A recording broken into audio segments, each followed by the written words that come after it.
We can all agree that in order for learners to improve their language skills, they need to know what they're doing well and what they can do better, right? However, one of the most frequent questions that I get asked from my trainees is how to give effective feedback to students. It's not that easy, is it? I'm Rubens Heredia, one of your Pavilion EOT vloggers, and in this video I want to share with you 5 tips to give more effective feedback to students. But before we jump into the tips, I've got great news for those of you who are not yet a subscriber of Pavilion EOT's newsletter. Everyone who subscribes for free to the newsletter until the end of July will be entered into a competition to win a copy of ETpedia, a resource book for teachers that has literally 1,000 ideas to help you in your lessons.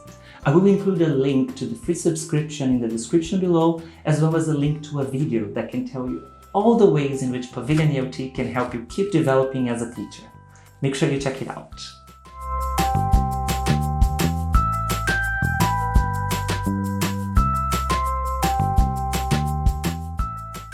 Let's start by defining what feedback is.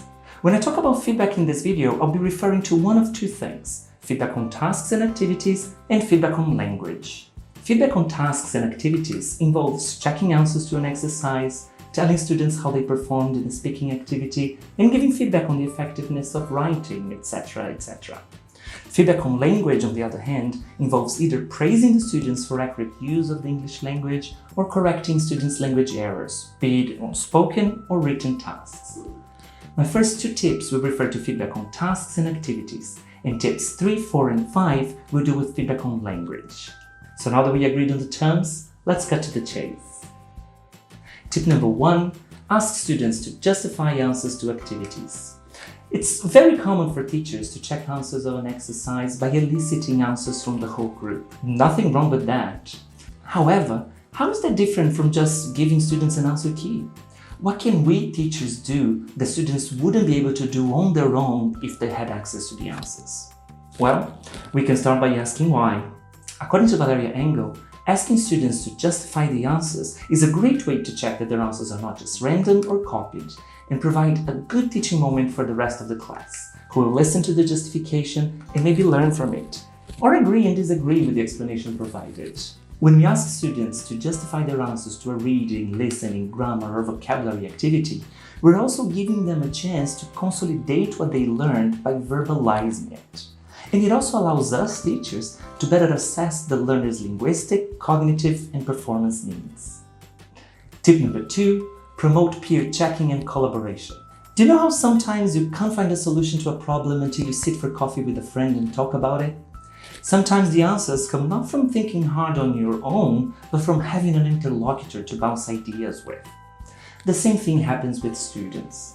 Peer checking gives students an opportunity to test hypotheses with someone else, and insight can come from this interaction. So-called stronger students or more capable peers can help those struggling to understand the concepts. But that's not all.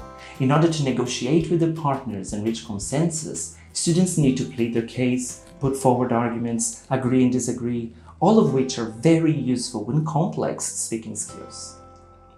Tip number 3, go beyond right and wrong. When we deal with languages, the concept of right and wrong is really tricky. Our learners can benefit more if we bear 2 keywords in mind: nuance and intelligibility. Nuance is important because different English-speaking communities make different choices in terms of vocabulary, grammar, and pronunciation. And all those different Englishes are valid. Not one is quote-unquote better than the other. For example, if we tell students that substituting the sound th for th in a word like thought is wrong, this can be very confusing for them when they come across some London accents or varieties of African American English where this substitution is very common. Also, the use of a specific word may be grammatically accurate but inappropriate. Sometimes, cognates of a word that's perfectly harmless in the student's first language can be offensive or taboo in English-speaking environments. When it comes to intelligibility, most students want to be able to communicate effectively in the real world.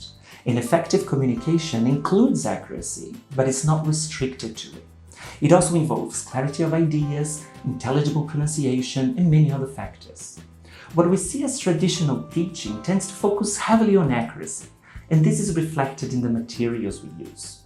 I read a very interesting article on Modern English Teacher by Benjamin Morehouse and Lucas Conke, in which they reflect on materials used for younger learners.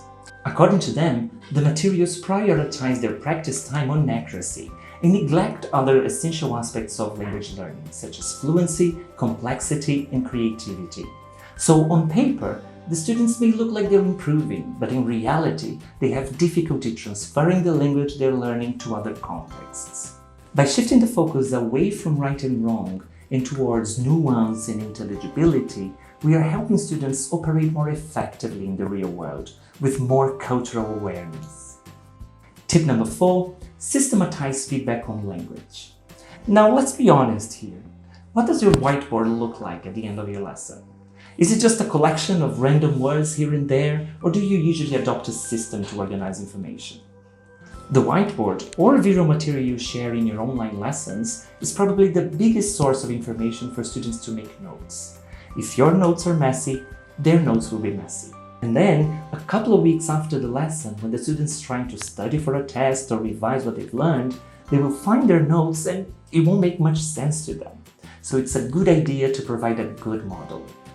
One of my favorite ways of systematizing feedback on language is in a visual way, using a consistent format in every lesson, with clear areas for vocabulary, grammar, and pronunciation. If you're teaching online, this is even easier. You can create a template slide and use it for every lesson you teach. This is my personal example. I keep a blank version of this on my computer and create a copy for basically every lesson I teach. I like to have specific areas for pronunciation, new words, things that need to be corrected, and accurate samples.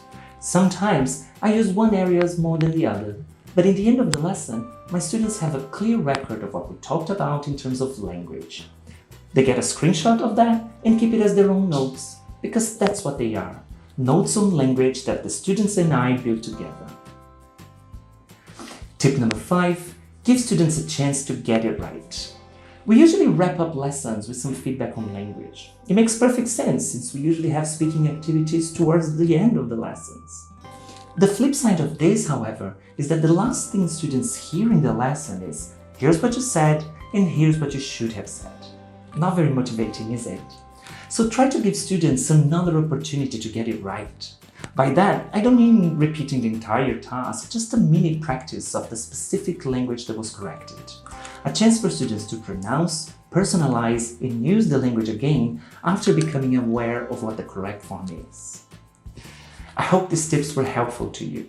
If you're a subscriber of ET Professional and want to read a little bit more about different techniques you can use to correct mistakes, check out this report by Danny Norton Davis on English Teaching Professional.